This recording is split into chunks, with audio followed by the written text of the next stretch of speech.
This is AOS Shorts. Get better fast. Hello and welcome to another show of AOS Shorts. Today is the third in the Masterclass series. Today I'm joined by Gary Percival. Gary is currently the UK number 4 and the top-ranked Kharadron Overlords player in the UK. So looking forward to having a talk to Gary about all things Overlords under General's Handbook 2017 and how he approaches the game of Age of Sigmar. How are you, Gary? I'm good. Thanks very much for having me. Oh, you're welcome.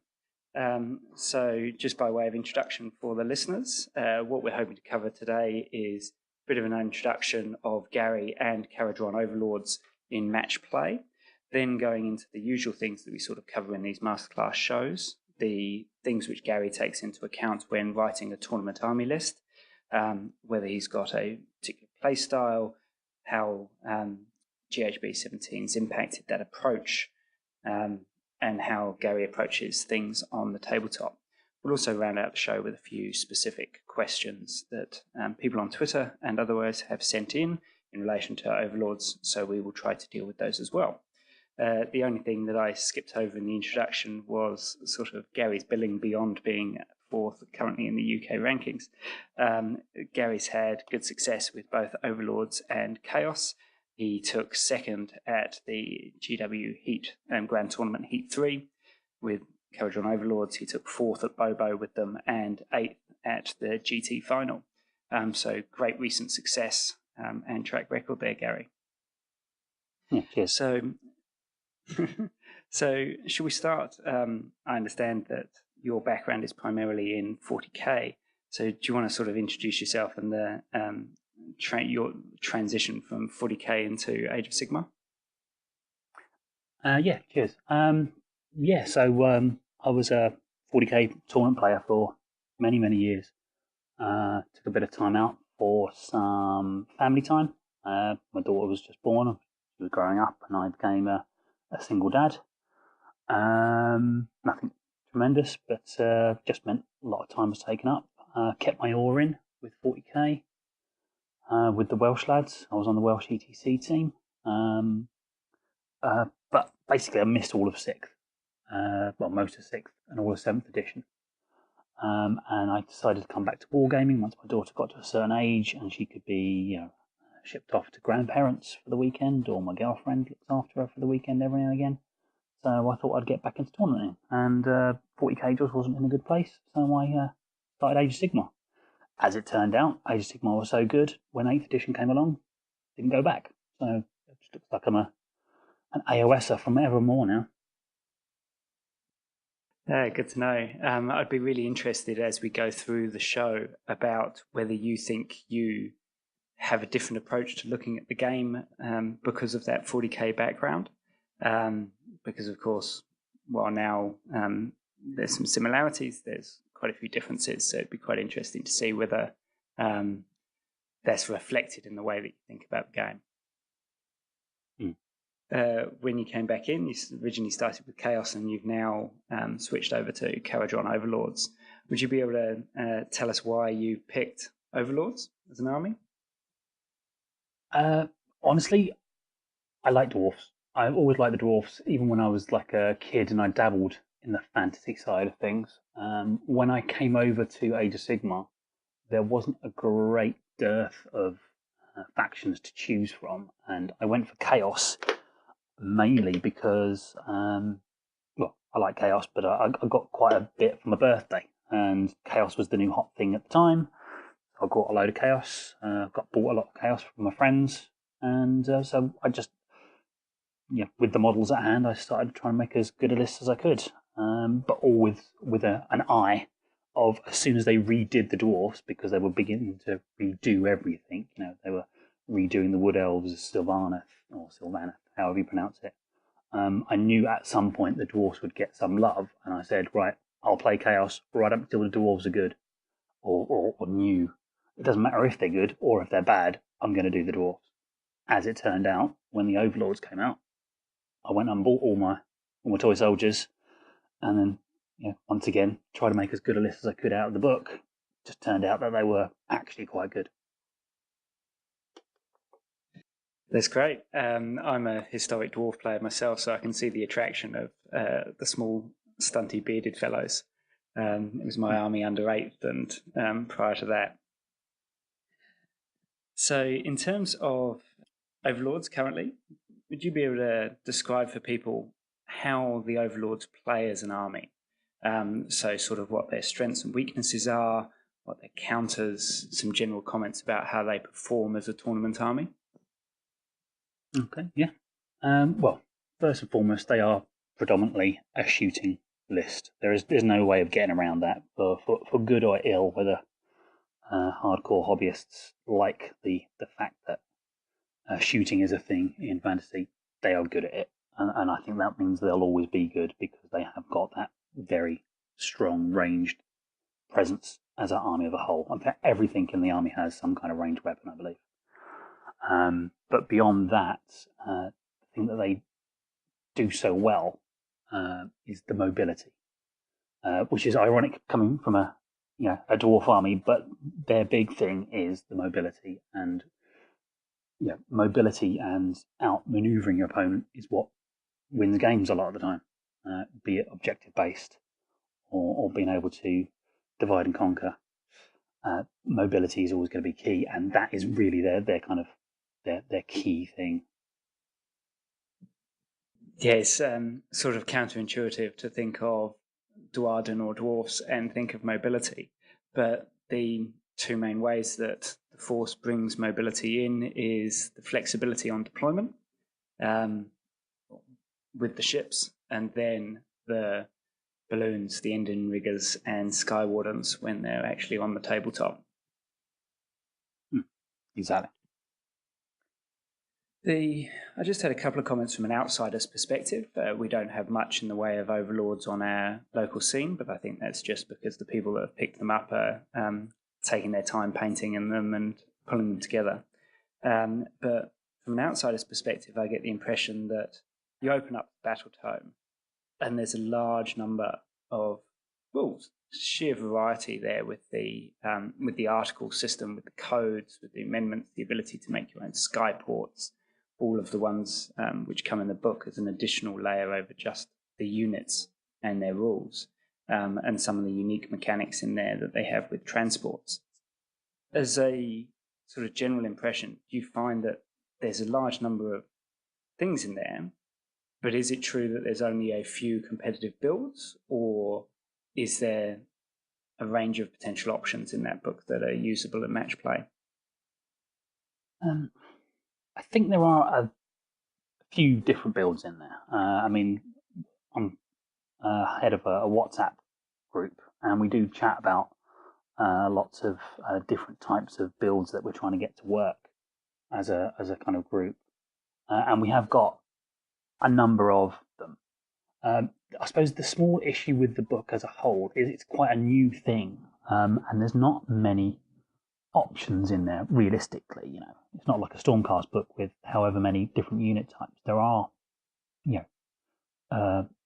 not a lot of things to work with, so it will tend to mean that builds tend to funnel into kind of the best one by default, just because there's not really that scope to experiment, say with a Stormcast book, or for example, the kind of faction ability, the articles, and the different skyports are good, but through their nature, people always gravitate to the best one, or best one or two, and those almost dictate how the lists will work off the back of them. So it's not that there's only one build or two builds. It's more that there's only kind of one or two very good skyports, and that almost kind of makes the list write itself after that, which can be difficult when you're trying to innovate something a little bit different.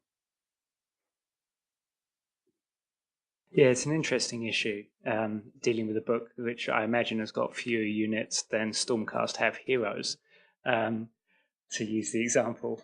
And so what you've got is you've got the dynamic between, well, we've got a limited number of unit choices, And so there's some clear examples there of ones which are currently in favour or more valuable for their particular role. So you've got limited choices on that side.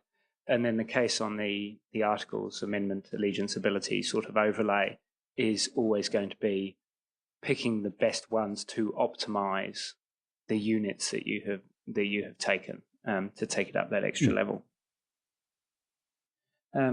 While we're talking about the army, you said it was a shooting army. I get the impression that it's high damage output, large amount of damage output coming from shooting. You can really concentrate. It's a true alpha strike. You can put a large amount of force into one particular area. But you don't have much in the way of access to mortal wound output. Is that fair? So if you're going to be going up against something which is equally resilient, highly armored, you're going to have a large amount of damage, but might not have much get through. Yeah, I mean that's fair. The thing that wins you through is their shooting rend. They have access to a large amount of rend, high rend shooting. That sees you through. You can come a little bit unstuck when you hit these things with mortal wound saves or hard saves which aren't affected by rend. Good examples are plague bearers, which also have a -1 to shoot them, maybe even -2, maybe even -3, all depending on what's happening. Plague bearers, things like that, or some death stuff which isn't affected by rend, or Seraphon stuff. So yeah, they can come a little bit unstuck. But yeah, you're right. It's the shooting, but it's not just the shooting. It's the rend quality of those shots, which and the fact that you can bring them to bear with your speed, which really helps win the games. Again, I suppose I'm talking from my kind of clown car perspective, the way I use my list. But there are other lists which don't kind of utilize the speed, and someone's even trying a horde version with 100 odd Arcanauts. But again, it's still the same thing. It's high amount of range weapons with a high rend. If you can get something to counter that high rend, then you can cause some problems. Yeah, I was amazed looking through the book last night at the amount of -2 and even -3 rend which you've got on shooting options. And I really can't think of anything in there, and I'll be instantly corrected, I'm sure, but I can't really think of many other books which have access to -3 rend shooting. It just sort of stands out alone. What usually happens in a lot of other books, it kind of hits the -1, sometimes like dips into -2, and then it'll just skip the -3 and go straight to mortal wounds.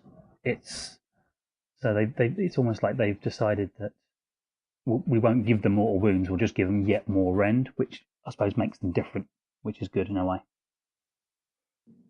It does, and I like the fact that it's definitely got a character as an army. I like that. I think GW have done a reasonably good job with the new releases of giving each army a distinct character and a distinct set of abilities, and so you get variety in the things that you are facing and playing against in tournaments.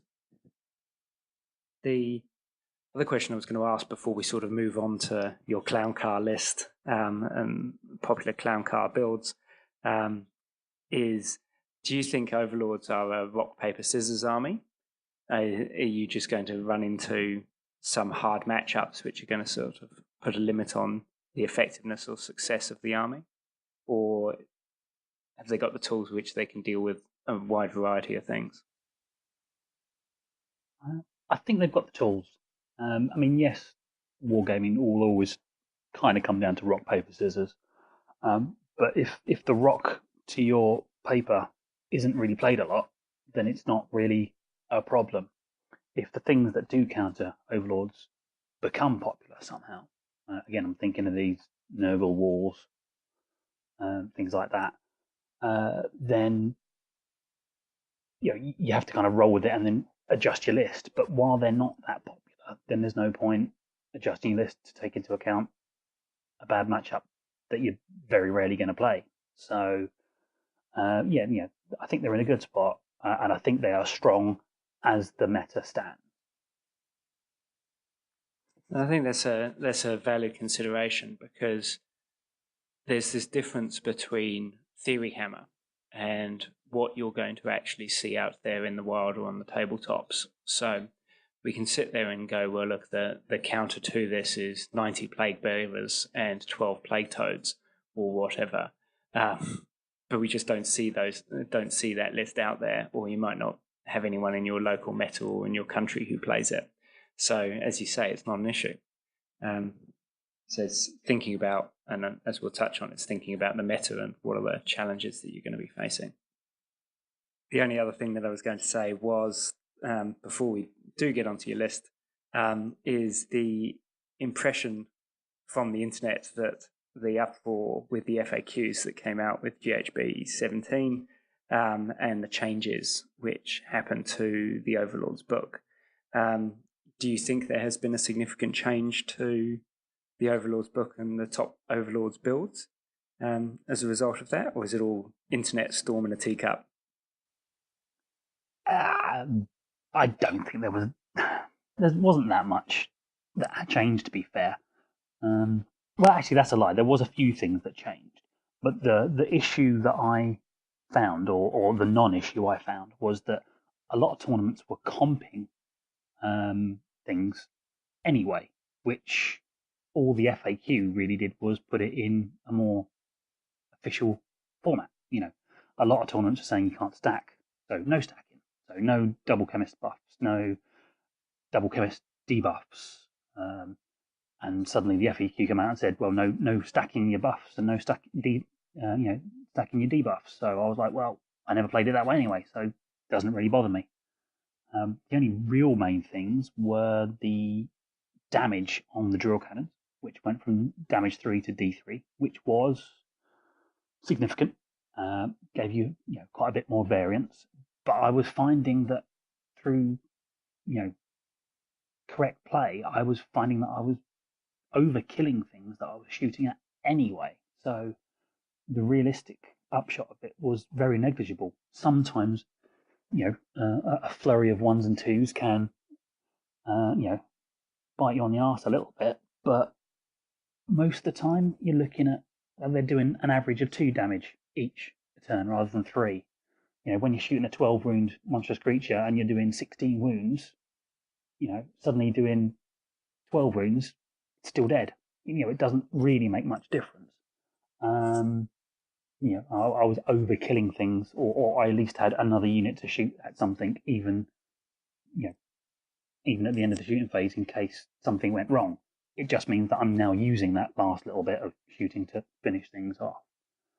So yeah, it doesn't really make much difference. The only thing I think it really did as well for some people was the Thunderers. The kind of, I didn't see anyone do it other than Tom on Twitter from the American side of things.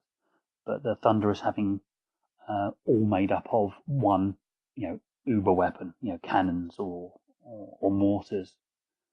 I didn't go that way myself, so suddenly the FAQ saying you can't have all of these weapons in a unit of Thunderers didn't really affect me tremendously.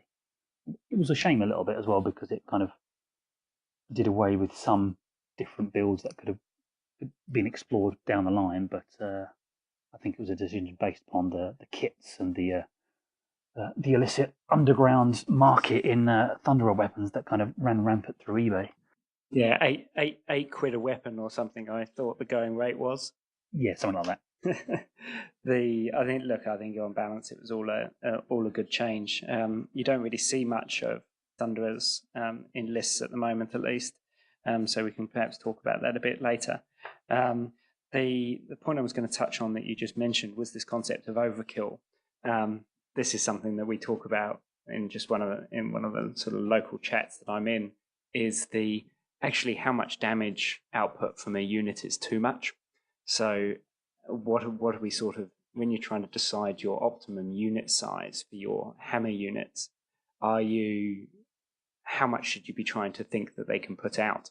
So should you be trying to go for 40 wounds? Should you consistently be trying for 60 wounds? How much damage output do you want to get from that unit so that you don't waste damage output that could be used on targeting different units. Yeah, exactly. And as I say, the way I think we're going to touch upon it later, but the way I play the game, I was finding that I'd line 3 units up to kill target priority number 1, and it would die. And then I'd have like a secondary target if I had any shots left over, and sometimes it died, and sometimes it didn't. But all I'm finding now really is that the same thing is happening. I'm usually still killing the target priority number 1, even with the drill cannon nerf, because as much as they are heavy hitters in my list, they're not the only thing that's happening in my list at ranged or in combat or whatever. So the things that I need dead are still dying. It just might mean a little bit more variance on the secondary or tertiary targets. I might suddenly go, oh, I've got to kill 30 Brimstone Horrors after I've killed that Lord of Change. Okay, pre-FAQ, half of them died.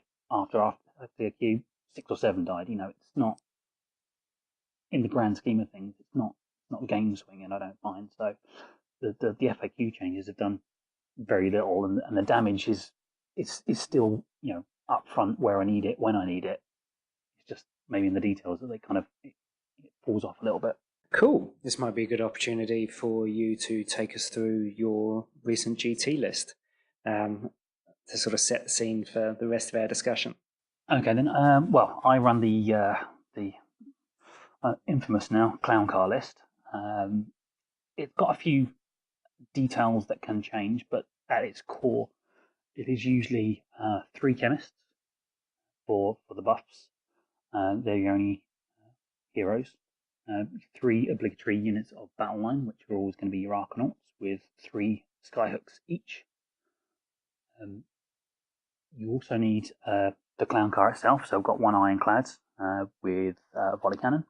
And even though I didn't run it at the GT, you should almost always be looking at taking the Endrins, which you can take as part of a Ziflin list. And then attached to that will always be 9 to 12 riggers. I took 9 extra riggers with 3 grapnels. Again, the number of grapnels you can take is hotly debated, but I go for the reliability and go for 3. And then myself, I went for 12 wardens, sky wardens.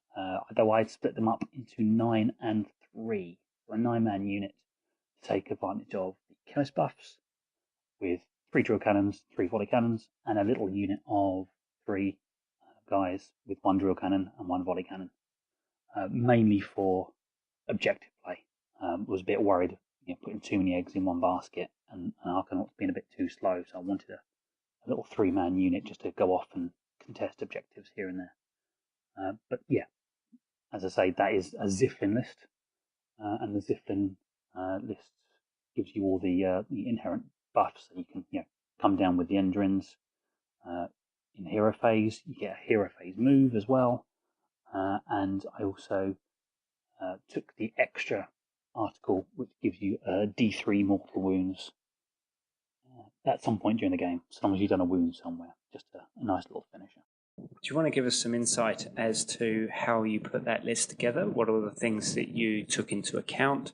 What the sort of criteria were that you were using to select which units you put in, and the other considerations that you were taking into account? Well, the clown car list at its core is an alpha strike list. It is, through the mechanics of the ironclad itself, a low drop list. It's quite unique in so far that you don't need a battalion to have a low drop list. So everything that can be in a ironclad goes down in one go. So you can put up to 25 models in there. So that's 2 units of battle line and all your characters. So before you even start thinking about anything else, you've basically got 2 drops. You've got your ship with most of your core, and you've got your 3rd battle line outside. That brings you to 1,300 points. Thereabouts, all depending how many characters you take. And what you're basically trying to do is go across the table or come down and get out and do a lot of damage. To maximise that, when you start looking at the list and thinking, right, I'm going to have an Alpha Strike list, the best way to do it is obviously keep the drops down even more, so you get the choice of first or second, and obviously get more guns or some combat. And that's where the balloon guys come in. And when I was building the list, with my mate Simon and my other mate Tom, it was literally, well, do you take one or two ships and stick more guys in, keeps it at 2 drops, stick more Arkanauts in, more on foot guys, or do you just literally do you go all eggs in one basket and take all these balloons which don't count as guys for the transport capacity? They can clip onto the edge. So do you go all eggs in one basket? 2 drops, one ironclad, and all these balloons. As many balloons we didn't know the numbers, but as many balloons as you can stick in, and then just go for this big old drop and push, or 2, maybe even 3 ships with less guys in, but still a low drop, still an Alpha Strike, but a different way of going about it. I went for the balloons because I like the models. Wasn't sure at the time whether that was going to work, but I like the models. And as it turned out, it worked quite well. So I never really kind of diverged from the clown car, as it got called, just because I was finding success with it, and it just kind of clicked with the way I liked playing the game. But yeah, the list kind of, once you've kind of made those few decisions, kind of builds itself. You take the Wardens because they're cheaper, and they can still have the same guns as riggers. So if you're going to take a fire support unit, you take Wardens. Ones that kind of sit back and do the ranged attacking. But every army also needs a combat threat, and riggers are really good. Their stats are really, really good, especially with chemists. So you take a unit of riggers as a kind of combat punch, take out the big things. And then realistically, once you've taken your boat, taken your hero, taken your obligatory core, and taken your kind of artillery, if you will, and your combat threat, you're almost at 2,000 points anyway. So it's quite a linear way of going about it once you've made the decision of one boat. But there's nuances, 2 chemists or 3, 20 Arkanauts that sit outside rather than 10. And these things still get played about with, and in fact I'll be playing about with them at Blood and Glory in a couple of weeks as well. Interesting. Thanks for talking through that. I think that sort of logic just takes you step by step how the list builds, and as you say, you're just sort of tweaking around the edges of what is a sort of clear fundamental core once you've accounted for battle line, Alpha Strike, combat threat, and some fire support. I see people sort of debate as to the appropriate balance between riggers and wardens. Some people favouring more riggers than wardens. From what I understand, you favour wardens because they're cheaper and give you more of a fire support option. Is that fair? Yeah, that's pretty much exactly what it is. Sometimes, when you're messing around with what I suppose the last 200 points of that kind of list, sometimes you kind of push down there. Oh, I'll have to take another 3 wardens rather than 3 riggers because I've got 100 points left, and that's it. But there are other considerations, like sometimes you want to leave a little pot over. You want to be under 2,000 points for a go at one of the the re-rolls during the game. Hits, wounds, or saves. What do you call them? Triumphs. That's it. Sometimes you want to be under for a triumph because those triumphs work so well on large-ish units. 9 riggers re-rolling to hit is really good. Re-rolling to wound, even better. Re-roll a save, really good in kind of a clutch situation. But yeah, it's basically it's messing around with the last 200 points, and that it can mean extra Arkanauts. I'm actually myself favouring 20 Arkanauts now. So I'm actually dropping the 3-man unit of Wardens down. So I'm actually going to 9 riggers, 9 wardens, and actually bumping up an Archanaut unit that stays outside boat most of the time to 20 man, just to get some foots on the ground for some of these missions which need 20 models or have some hordes pushing towards your objectives.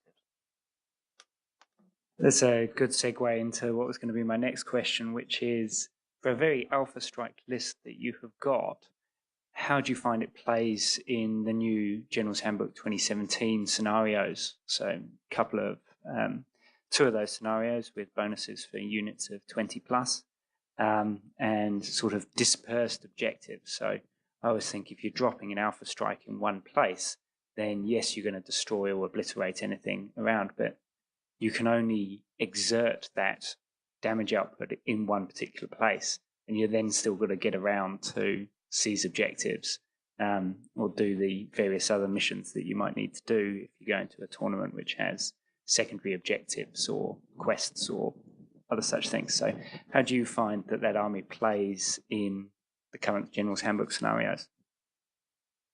I think it plays really well, actually.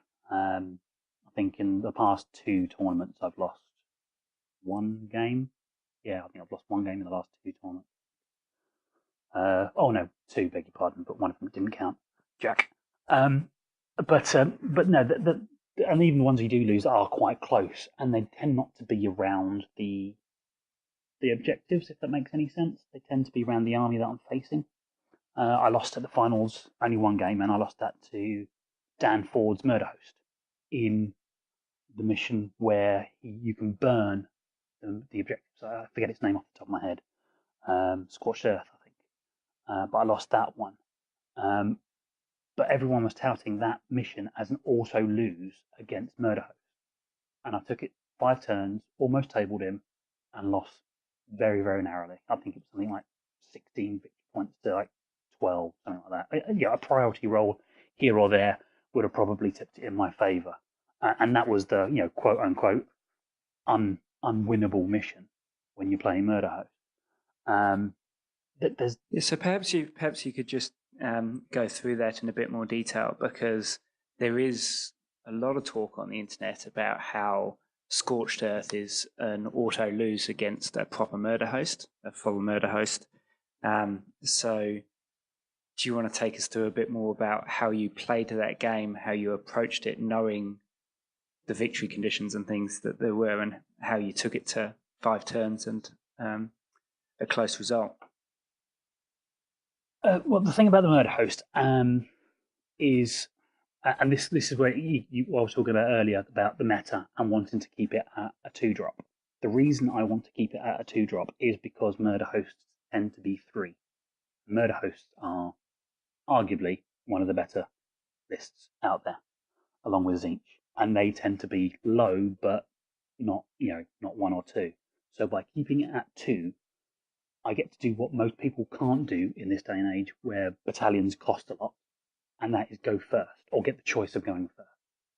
Murderhost in Scorched Earth will generally, against more, I'll say, regular lists, go first, move 2d6 before the game starts, move 2d6 in their hero phase, move, then charge, with 90 to 120 bloodlet, plus hounds, and charge your lines with your 3 objectives, outnumber you on those 3 objectives, burn all those 3 objectives, and then just win the game right there, right then, before your opponent picked up a dice. If I'm honest, I'm not sure if the mission is changing or Murderhost is, but something needs to happen somewhere, because I can see that being quite unfun for some people. But going into a tournament, I know it's a consideration that I might end up having to play, and did. And so the 2-drop becomes so important, because then I go first. He can't do that. He has to let me have a turn. If that's what I want to play, how I want to play it, and I have to, because otherwise you auto lose. I go first, and I push him. And my first turn against Dan, I think I went through something like 40 bloodletters. Killed his banner, so he wasn't Battleshock immune anymore. Burnt one of his objectives, and held up another 30 bloodletters with some chemists. And I did that on one flank. So of course he's quite a hoardy army. So a lot of his stuff was spread out. I kind of accepted that those spread out ones would go for objectives that I could then not contest till later in the game. But it also meant that even if he got a double turn, he couldn't bring as much to bear as he would want to try and kill me and get me off or get me out of his deployment zone. And then if I got the priority, then I'd be able to push out and start being offensive into his second backline objective,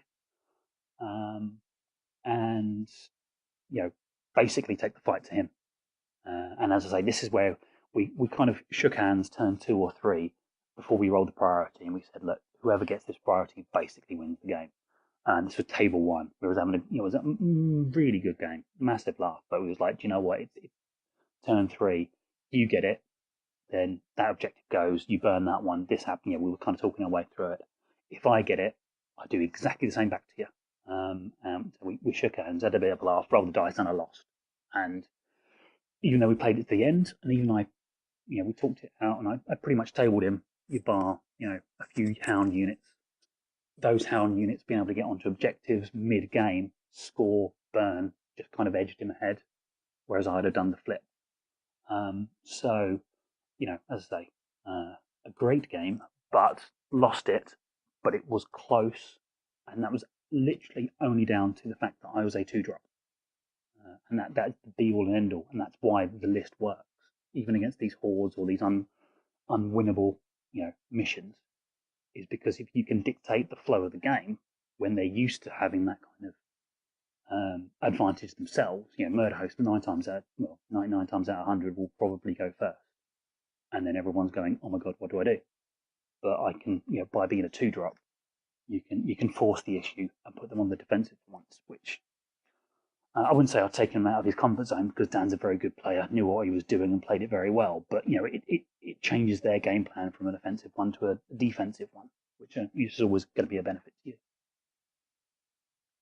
Thank you very much. The other thing that I pick out of that is not just the simple, well, at the list rating stage, I'm going to make sure I'm a 2-drop, but it's also how you played it. It's the application of force again. It's the recognizing that you can't fight an army that size on all fronts, and that you're going to give away some objective points in some areas, but you can push him back in one place, you can take out some key support pieces, and then, as you say, you change the dynamic and make him make some choices, which otherwise he wasn't going to have to make.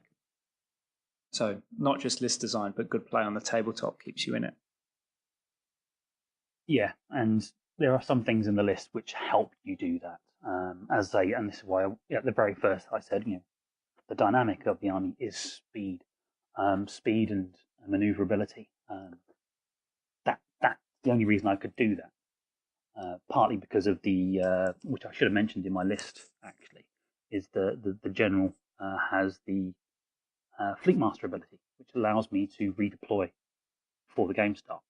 So you can always see where your opponent is deployed, where he's coming strong, where he's going weak, if there's any chinks in his defense, and deploy appropriately to then take advantage of you going first and going for the key point of his army, which in that game, as an example, what I felt was the Blood Secretor, which ramped up his damage and gave him battle shock immunity. First thing I did was, killed that and the surrounding bodyguard of 30 bloodletters. But that's the only thing that kept me in that game. Because otherwise, you're taking 120 bloodletters to the face with 2 attacks. It's not going to go well. No, that Fleet Master ability is great. As we all know, the disadvantage of having a low drop army is that you're dropping blind. So you drop, you show your cards to some extent, unless you've got the ability to put Stormcast units in the heavens or Sylvaneth in the trees or whatever. And your opponent can then react and can hide their key pieces. So having the ability, once they've done that, to then redeploy to go chase down those key pieces is vital.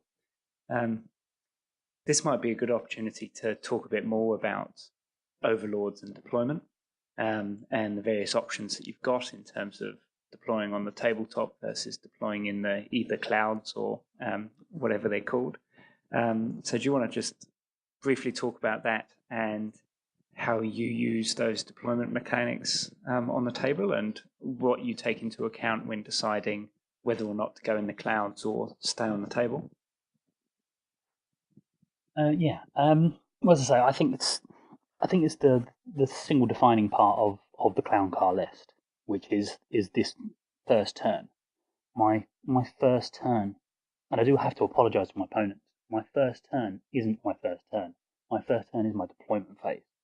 My deployment phase is actual deployment phase is remarkably simple. I plunk a ship down anywhere, not caring realistically. Sometimes I might do a feign, but people are too wise. They know it's going to redeploy, so they don't pay attention to where the boat is. So my deployment zone is 10 guys in a boat, and the boat, I don't really care where it goes. And I see where they, as you say, I see where they deploy. And then my first turn is then doing all these pre-measurements. If I can, knowing my movement, so if I can do this, and I can move 8, and I can get out 3, and I can move another 12, or I can land anywhere within 9. What options have I got with his deployment? So when it comes to my turn 1, and I've deployed on the ground most of the time, then where do I go? And my first turn is getting guys out, doing all these pre-measurements, and it takes forever. So I have to apologise to people, but yeah, my first turn is my deployment phase, and 9 times out of 10, it's because I've set up on table, moved to a certain point where I'm going to go gun for something. Because by starting on table and using the Ziflin hero phase move, which you get once per game, you actually get more of a threat range than the dropping in with the Endurins.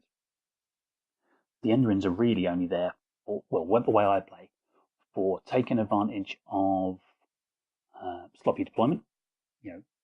Most people will defend against the drop, so you don't use it because there's no advantage to. But having it is nice because people always have to take it into account. If they don't, punish them, but if they do, no loss. The Endurins are also useful against one-drop armies when you do come across them, because if you say one, I don't know what they could be, but you come across some random one-drop army which can charge you first turn, or shoot you first turn, then you go, well, okay, I'm gone. I'm up in the sky. And the interaction between the Fleet Master ability and the Endurins is a really good one as well, because you can redeploy up in the sky. You can set up on the table and go, right, my redeploy is now, I'm not here. So you can just completely avoid that first turn counterpunch from a 1-drop or even a 2-drop list, maybe that's got the roll off. You can just not be there for it. You have to be careful just in case they are quite speedy, in case they spread out and then give you very little place to deploy. But it's a nice get out of jail free card against something that you wasn't quite expecting. It was remarkably useful in the previous edition when you're playing the old Skyra lists, when they wanted to drop out and do their things to you. You could just not be there until they did. But at the moment, I would say more often than not, I'm setting up on table, moving to a kind of key point of the battlefield, and using my hero move, sometimes, not all the time, but using the innate range of the guns and the innate movement of your balloon guys to pick apart a certain part of the army, or go for an assassination run on a key piece, or whatever the mission and army dictates. But the interesting thing, and Ben Curry found this out to his chagrin, was just because you're all coming out of one boat doesn't mean you can't cover a lot of parts of the army, of the board, because of grapnels, which are another thing you have to take into account when you're doing your deployment. So there's lots of it's almost like microtransactions of maths. You have to work out that, well, if I put my boat here, then I can move 8, and then I can get out 4, and then I can move the guys 12, and I'll go into that direction off to the right, but my riggers will go off to the left, and then that will leave them just enough range to then fire 24 inches and get their grapnels, and the grapnels will then drag them 24 inches to the other part of the battlefield, and then I'll charge that. So it's almost like this kind of firework.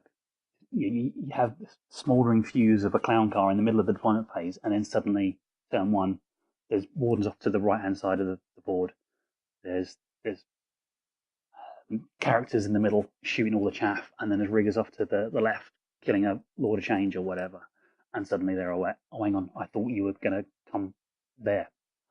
And I played like Ben at the finals last game, and he had, on diagonal deployment, he had 2 artillery pieces on the left and on the right, and I killed them all on turn 1 from a clown car that was in the middle of my deployment zone. Just because you have to do these microtransactions of measurement to make sure that you're in range for there, but also in range for there, but also covering your bases in case something goes wrong, and you can still, put the boot in when you need it. I love that firework concept. I love the idea that you just plop it down, and you've got your threat range and your reach is much higher than most people will expect.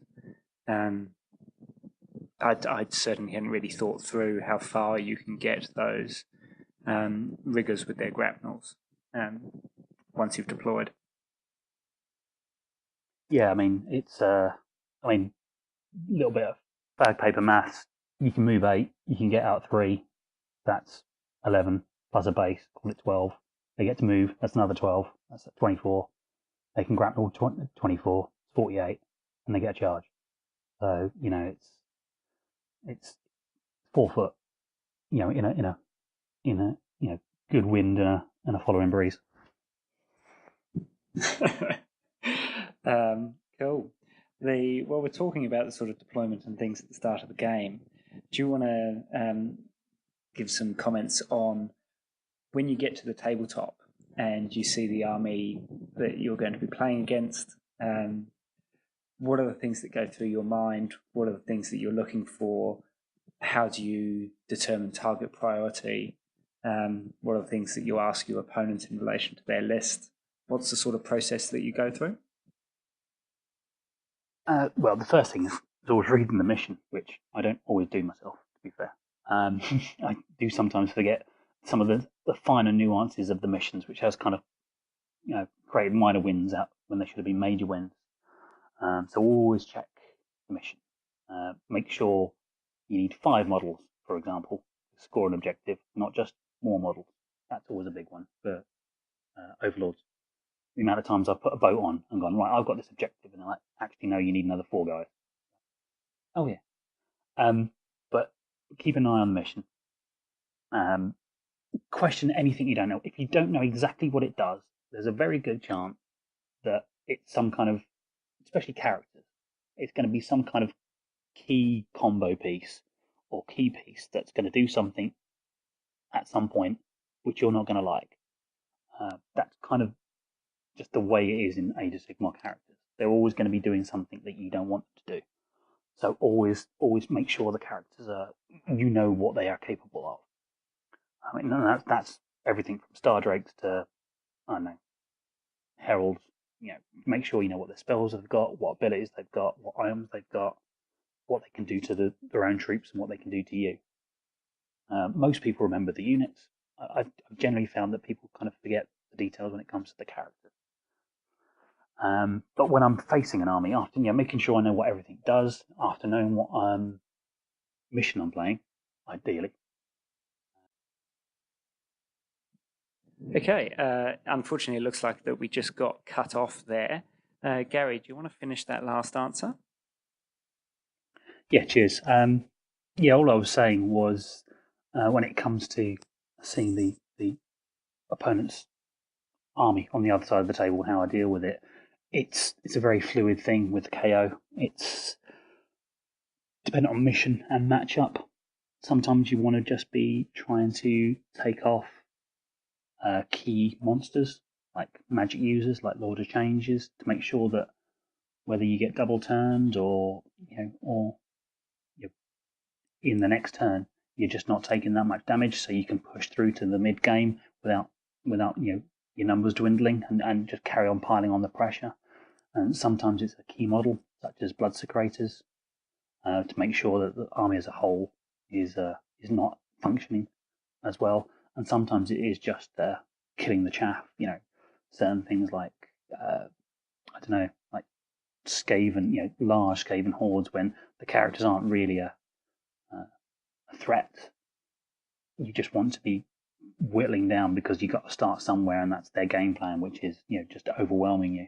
So it's a very fluid thing with KO. But as I say, going back to it, they have the tools to be able to pick and choose these fights. So I can't give a hard and fast answer of this is what I'll always go for against an army. It depends on the army, it depends on the mission, it depends on their game plan.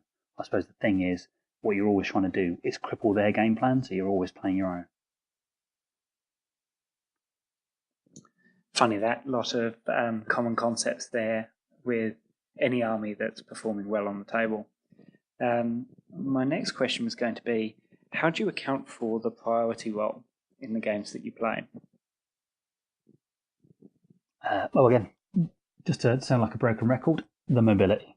The mobility of my list, maybe not so much all KO lists, but my list is the mobility and the ability to, if I need to, want to, or have the opportunity to, just overwhelming a part of the battlefield and making sure that you're taking out the key pieces, much like the answer I gave a moment ago. You're taking out the key pieces, so even if they do get a double turn, even if you do lose that priority turn, they don't have the teeth to capitalise on it, or they don't have the speed to get to where you are on the table to capitalise on it. So a lot of the time I'll be playing a game and I'll go, right, I'll do this, I'll do this, and I'll do this, and I'll be here with all this, and realistically in range, next turn he's got this and this, and if he gets a double turn, it's this, and maybe something else. Can I hold that off? So the bloodletter game was another good example. His next turn, he's got 30 bloodletters, which I've tar-pitted with some chemists. He can deal with the chemists maybe, and maybe get another couple of hounds in. Fine. If he gets a double turn, then suddenly I've got another 30 bloodletters. Can I deal with 30 bloodletters if I get double turned? Because I'm right on the edge. I've used my mobility to overwhelm a flank, and he's on a big long line because he's a big old horde. Can I deal with a double turn? Well, yes, I can deal with the next turn. Very little's going to happen, and the double turn, I'm gonna have 30 bloodletters smash into me, but I'm in cover. He's not going to get the whole unit in, and it's these kind of considerations you have to make, and use the speed to make sure that their counterpunch is not going to hit hard. I think there's a lot of good things in there. The thing that always amazes me about how effective it is that pinning of big units on the edge. It's like, I don't care if you've got 30 bloodletters in your big long blob, because you're not getting 30 bloodletters attacking me. I've pinned you, or I'm sitting at 2.9, so I've tagged your unit, and you're going to get a couple in hitting me. And that's your protection against the double turn, is that even if they double turn you, they're not going to get much more in. So it's a really, really effective tactic and tool for neutering your opponent's damage output. Yeah, exactly. And those chemists get used like that a lot. Next turn you're going to kill a chemist. Big whoop. I can live with that. If you get the double turn, it's like you were getting the turn that you wanted in the first place, and I'll just roll with it. Yeah, and the other thing I think that good players do really well is that people can get either emotionally attached or otherwise to their character pieces. And I think in AOS, you've got to realize that your support characters and your buff pieces and even some of your main units, in the circumstances of the game, may just be chaff. They may be the thing that you throw away because, yes, okay, you're going to lose the chemist stacking a bit of the chemist buffs and things later if you throw them under the bus. But actually, in the game that you are playing, you just need to throw that piece away.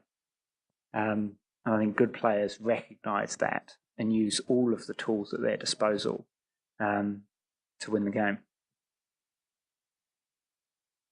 Yeah, for sure. It's it was a big draw. Going back to another question you asked me, it was a big draw for 40k to AOS. Why I like Age of Sigmar, because you have that. 40k lost that to a certain degree, and I think AOS is all the better for it. Things die, get over it, get used to it, plan for it. Even your good stuff will die. My riggers very rarely live past turn 2, and they're like one of the best units in my army.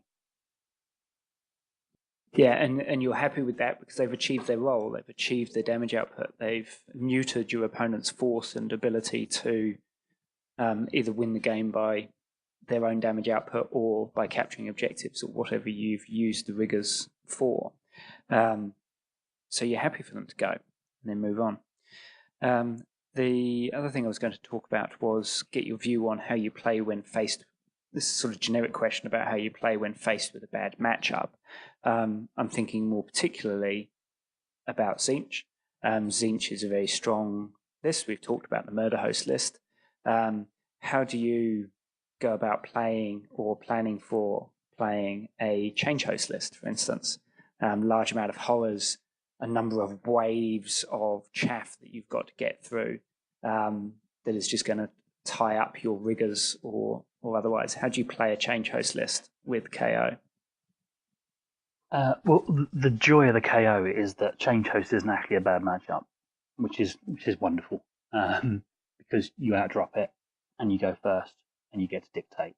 I actually played one at the finals. I played Tony Moore. I don't know if people are aware of the name, but he's number 2 or number 1. I can't remember now. It all changed after the finals, but he's above me on the. He was the first Masterclass episode. So I had a good chat to Tony and about his change host list. Yeah, I tabled him in 3 turns, I think. Maybe 4. It was all over by turn 3, I know that. But it's not a bad matchup, which is why I think the KO works at the moment. Just because key things such as a lot of their big damage outputs fly. One of the things we haven't mentioned is that the Ziflin list, when it has the Ziflin Skyport, has benefits and buffs against things that fly. So the reroll ones to hit and wound, is it against flying units? Very useful against Skyfires, chickens, other such things. All those things, yeah, exactly. All those things. You've just got innate buffs which give you the edge anyway, and then you're going first, which gives you another edge. So you can take out, these key pieces, these key damage dealers. The key when playing Change Host is not to touch the pink horrors. Never touch the pink horrors. Leave the pink horrors alone until you're fairly comfortable that you're ahead and you need to deal with them. Just don't. If you're ever tempted just to throw a couple of, oh well, all these pistols are in range of nothing else but the pink horrors, I'll just fire into the pink horrors. Don't bother, because the change host thing, well, not even the change host, but the Tzeentch thing of, oh, I've popped out, more blue horrors, more brimstones from the casualties that you've caused, and then those models start interweaving into your unit, stopping charges, claiming objectives when they shouldn't. I mean, even if it means you charge in and don't attack, which I think I even did that. I charged into brimstone horrors and pinks, and all the attacks went into the brimstones, and all the ones that would have had to have gone into the pinks, I said I'm not attacking with them because I don't want you to pop out blues, and suddenly flag up the board in unexpected ways I haven't even thought of yet. Not having it. So Tzeentch is, especially Change Host is such a good list. But one of the reasons I think KO is strong at the moment is because it is good against that list if you know how to play it. Things like the Changeling as well, because you can get out in the hero phase from your boat, and you have to reveal the Changeling in the hero phase. If you really need to, you can use your hero phase movement and your deploy, which again happens in the hero phase, to get within range of the Changeling before the game. Well, not before the game starts, but before he's had a turn to do his tricks and his shenanigans. You can sometimes, and again, like I did against Tony, get out, put a character within 3 inches. He's revealed. It's your shooting phase. Shoot him off the board. Don't have to worry about him. There just doesn't. I wouldn't say it's a hard counter to Tzeentch, but you've definitely got the tools to make it far from a bad matchup. The real bad matchups, I feel, are Nurgle heavy chaos, which do require a bit of thinking. I think I played another person at the finals, and he had like 50. I think it was 50 plague bearers, and when you add in cunning deceiver and their innate debuffs, you can't shoot them. So you have to kind of contain them instead. So, but that was only a part of a larger mixed chaos army. I think a full Nurgle list would actually cause significant problems actually to a KO. And in those circumstances, and Rux, that's the other one, Cunning Rux, 1-drop Cunning Rux. I tend to just go, you know what? If it's a bad matchup, I'll just go massively aggressive and see what sticks. Keep to all the same plans and all the same things that you would do in any other game, but it's an Alpha Strike list. Play to your strengths. Don't play to theirs just because you think it's a bad matchup. Just go for it, because if you get a bit lucky, or if they're not expecting it, then they may make mistakes, which you can capitalize later in the game. So maybe that's my mentality. I don't know, but if I'm given a bad matchup, which does happen sometimes, I will tend just to go for broke even more, because, well, if I was going to lose anyway, I'd rather lose big than lose by a little bit, if that gives me the chance to pull out a win. Yeah, it's a great way to approach the game, and I think it adds for more enjoyable contests. There is a few things that I wanted to pick out of that last answer. One was this concept of sticking to playing your strengths and how your army plays even when faced with a bad matchup. Looking at ways of disrupting your opponent's plans. So that's so important at the beginning of the game, to understand how their list works, so you know how they're going to, not only what the individual units do, but how they're going to play. So they won't tell you that, but if you've done your research and you know what lists do and what's prevalent on the tournament scene, then you can prepare for how they're actually going to play, so you can disrupt those plans. The other thing that I think I picked up from this show is thinking about how overlords have the tools that kind of sit outside some of the limitations which normally sit within AOS. So, and it reminds me a bit of some of the Skaven lists under old 8th edition fantasy, was that everybody all said, oh, well, Skaven just play by their own rules, they don't play by the main game mechanics. And there's some similarities here with KO. In most people's problem with the Changeling is they can't get close in the hero phase unless they've got a double turn. You've got the ability to do that with your drop, and you've got everybody else has got the restriction of, well, I've got to pay large battalion costs in order to lower the number of drops. You've got the ability to do it by buying ships, which again sits outside the options available to others. So it means that KO's in a really good space, it would seem, for match play at the moment. The other thing that I was going to pick up on was the hard counter and bad matchup of Nurgle.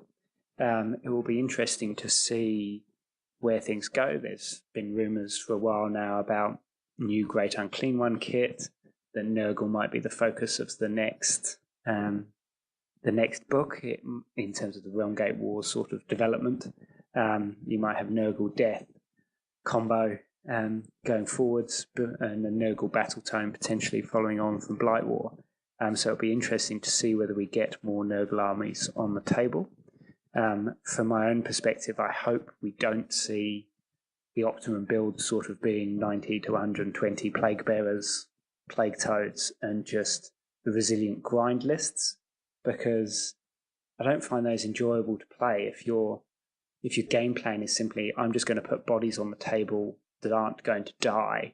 They're not going to put out much damage output, but they're not going to die. I don't think it's much of a fun game for either player. No, that's one of the things that I had 7th edition 40k that kind of put me off was the lots of dice being rolled but nothing much happening.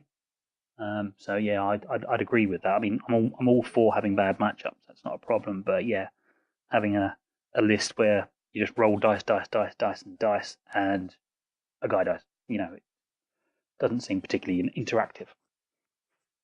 Yeah, and that's often people's comments about playing against the Cunning Luck, was that it's just not an enjoyable game experience watching some guy roll 500 dice at you, especially if you've, say, got a Stormcast list with the anti-shooting buffs, or you've got a Sylvaneth list with high armor saves. It's like, yeah, good, roll 500 dice. I'm going to take a couple of wounds off my guys, and that's going to be about it. That's because Cunning Rat players need to take more big stabbers. Isn't that right, Tom? My mate Tom, who's probably listening, he got a ruck list with some big stabbers, massively underused.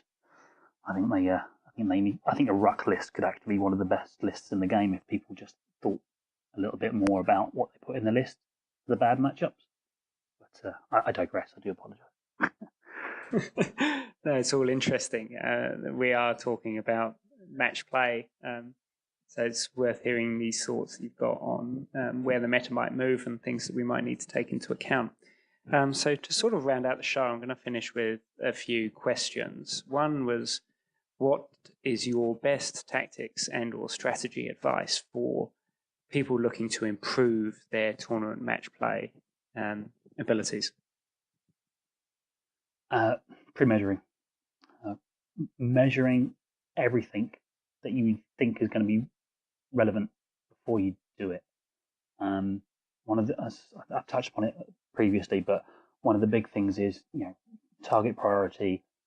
That needs to die. So a lot of people will go, right, it needs to die, so I'll get all my guns into range. Oh, it's dead. I've still got 2 or 3 units left to go. Oh, they're not in range of anything. Oh, well, never mind. I've killed the big thing. Whereas if you do a little bit of pre-measuring, you can get, I call it finding the sweet spot, which is not terribly original, but you're measuring all these units and going, right, well, that unit needs to kill, the chicken, the Lord of Change. That's fine. So it needs to be there. But if it dies, is it in range of anything else? Yes. Okay. Yeah. Even if it's just a few pot shots into, I don't know, another character or 10 blue horrors or whatever. But you do that with all your units. So, yes, target priority number 1 is dead chicken. Chicken dies. You're not getting as many, or none maybe in a perfect world. There's no wasted shots.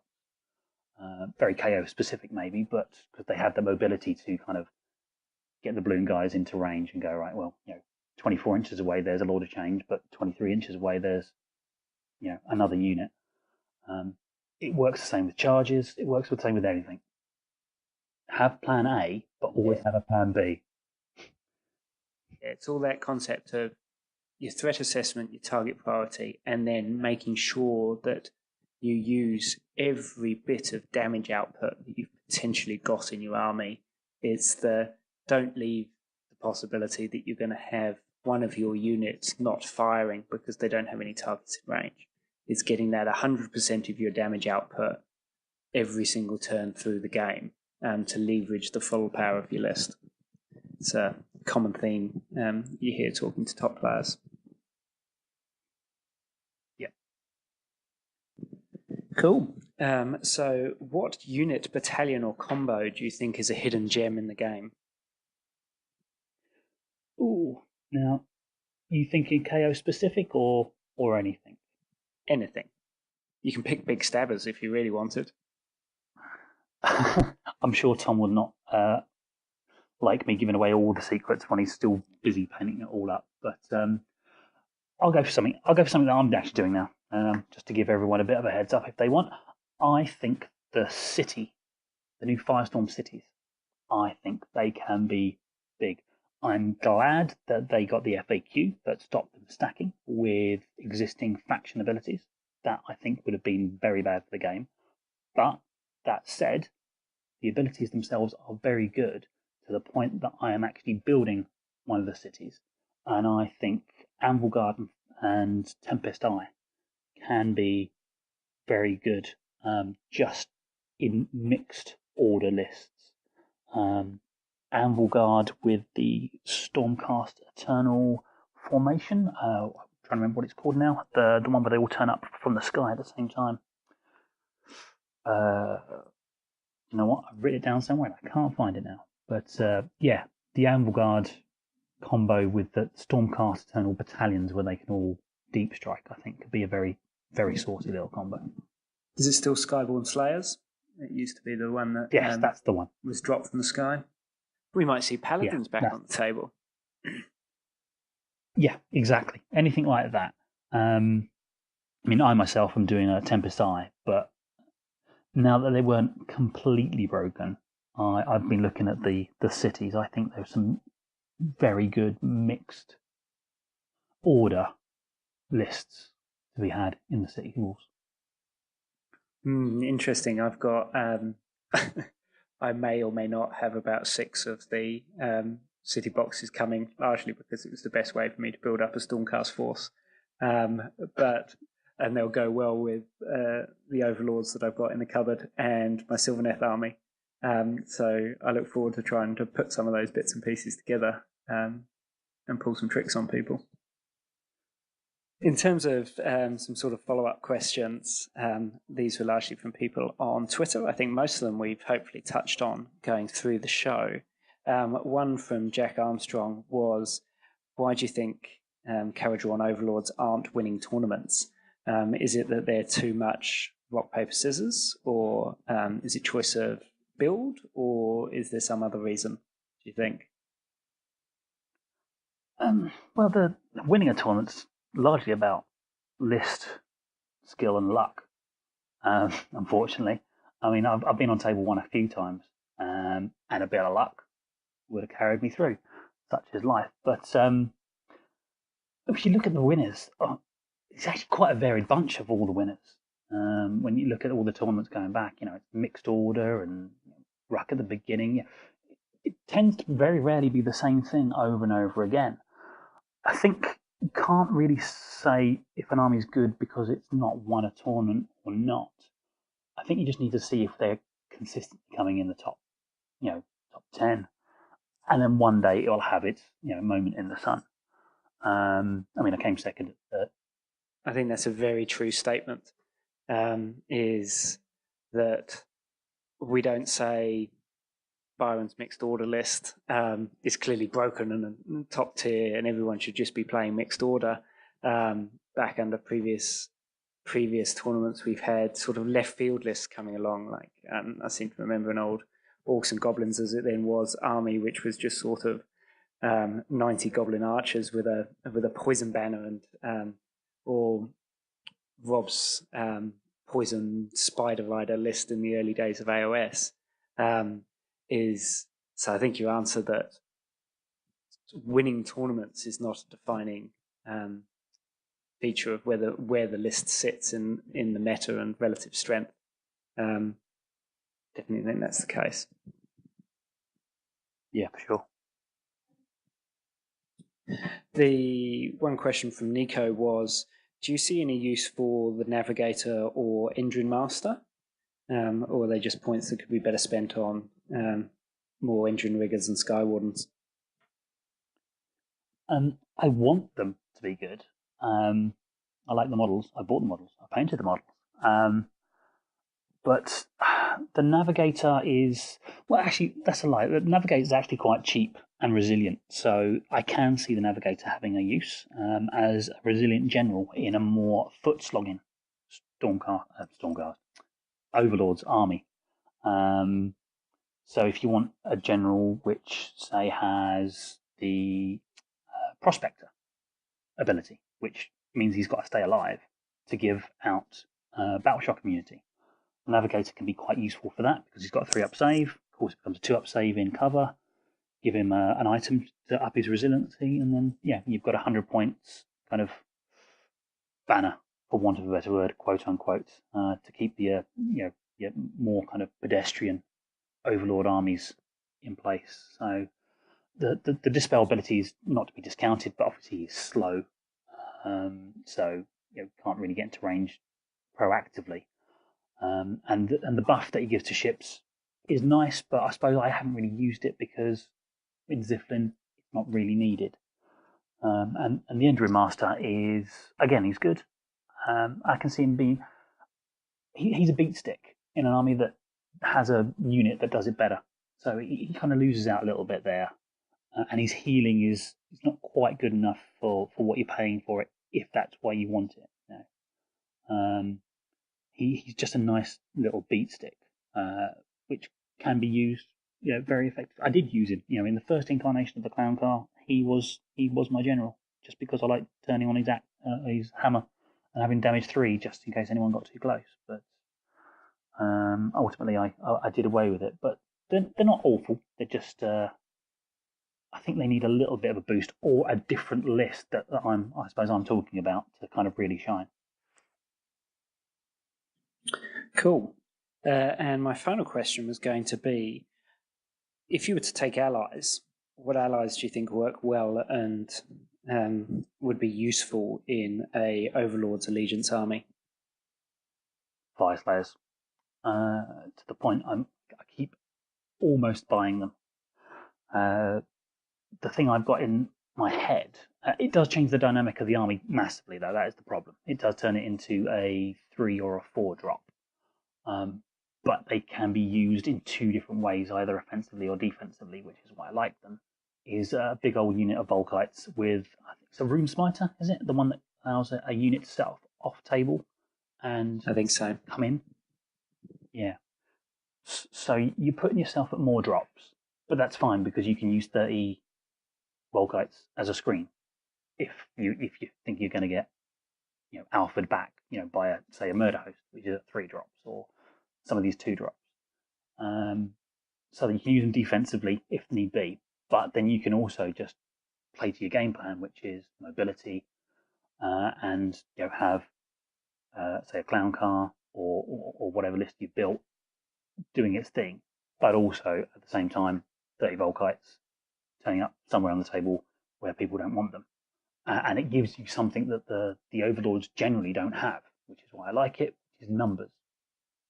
Volkites being very, very cheap for what they do. Maybe not in money, but definitely in points.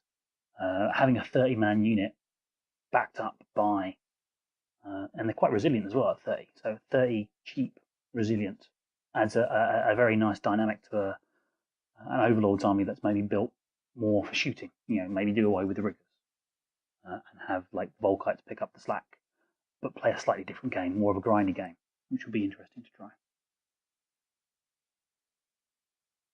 No, that definitely sounds like the Volkites would add something to that list. And as you say, the list would play differently, but might give you some options in some different scenarios that you wouldn't have faced, but you still get some flexibility with the ability for that unit to be, as you say, either an offensive piece or defensive resilience, sort of protecting your home objectives as and when required. Cool. Yeah. Okay. I think it's time to sort of round out the show. Thank you very much for coming on. It's been a pleasure having you. It's been really interesting hearing about Overlords in match play, the way that you think about the game, the things that you take into account. As I said, I'm sort of putting together the pieces of an Overlord's force, mainly because I can't resist the models much longer. I want to do a sort of black and yellow scheme. Don't know why. Maybe I've been watching too much Pittsburgh Steelers. But interested in doing that, and you've given me a whole load of things to think about and mull over, whether I should be buying some Fire Slayers as well. This whole ally system is just a cunning plan for us to expand our collections, and I fully approve of it. So thank you very much for coming on. It's been very good. No problem. Where can people find you on the internet if you want them to find you? I am, it's my name on Twitter, so it's just Gary Percival 8 if you want. If you want to get in on the Overlords WhatsApp chat as well, you can always just send me a message and your number, and I can add you to the chat. It's always growing nicely, but that's where a lot of the Overlords type stuff happens on the internet. So quite a new thing to me, Age of Sigmar being Twitter based when I'm used to being Facebook based. But yeah, just give you a DM, Gary Percival 8, and if you want to get in with the Overlords lot. Excellent. I might have to get myself added as well. The only thing I was going to say was thank you very much to everyone who's listened. Hopefully it's been useful. Feel free to get in touch, send back some feedback. As should hopefully be clear now, this is sort of an ongoing series talking to top tier gamers. If you've got suggestions of who else we should have on the show, what questions we should ask, what you would ask these top tier tournament gamers, then please get in touch and let me know. You can either find me on Twitter at Antipodean7, that's ANTIPODEAN7, or through aosshorts.com, which has all of the episodes, the show notes, a whole range of other useful tournament resources, or AOS Shorts on Facebook, also on TGA, if that's your bag. So yeah, feel free to get in chat. I hope you've enjoyed the show, and bye for now. Cheers.